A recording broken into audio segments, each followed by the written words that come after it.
لە 25 ئابدا ئەنجومەنی وەزیرانی عێراق بە بڕیارێک هەناردەکردنی زێڕی لە هەرێمی کوردستانەوە بۆ دەرەوەی عێراق قەدەغە کرد. بۆ هۆیشەوە نرخی زێڕ بە شێوەیەکی بەرچاو دابەزی. بەشێک لە زەڕەنگرەکان دەڵێن ئەم بڕیارە زیانی زۆری بە مامەڵەی کڕین و فرۆشتنی زێڕ گەیاندووە. بەو پێی ئێستا هەر مسقالێک زێڕ بەراورد بە مانگی ڕابردوو نزیکەی 18,000 دینار دابەزیوە.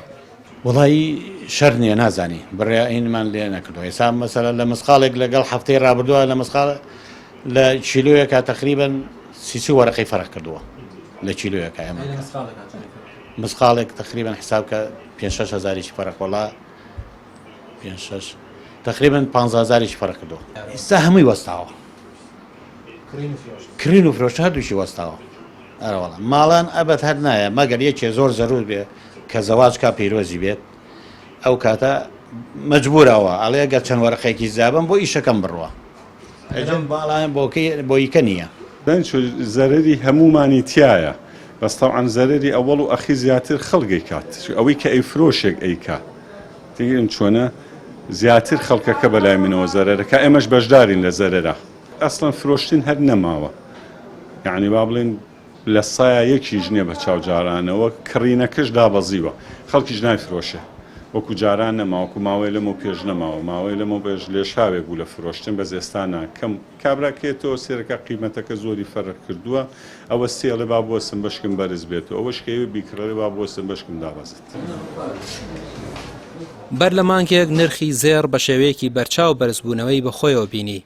بە جۆرێک هەر کیلۆ زێڕێک گەیشتە 64,000 دلار بەڵام ئێستا بەراورد بە پێشوو نزیکەی 3,000 دلار دابەزیوە. داخستنی گەشتەکانی تورکیا لەگەڵ عێراق و قەدەغەی نانە دەرەوەی زێڕ بۆ تورکیا زیانێکی گەورەی بە بازاڕی زێڕ گەیاندووە. ئەگەر بڕیارەکە درێژە بکێشێت پێشبینی دەکرێت نرخەکەی زیاتر دابەزێت. هیچ قسەیەکمان نییە و لەسەر ئەو بڕیارەوە ساین بەشکم پاشگەز بنەوە چکە ئاڵتونێکی زۆرمان کڕیوەتەوە و هیچ شوێنێ نییە ساغیکەینەوە. ئەیترێ بازاڕی وەستانووە بەعام هەموو بازار لەوانەیە لە سایە هەشتای ئاڵتونچیەکان ئاڵتون نەکردنەوە یا ئەوەتە زۆر بەکەم بیکردنەوە یانەوەتە هەر نایکردنەوە ینی چکە و پارەیە هەیەە یاویانە بە ئاڵتونەکە و دایان ناوە.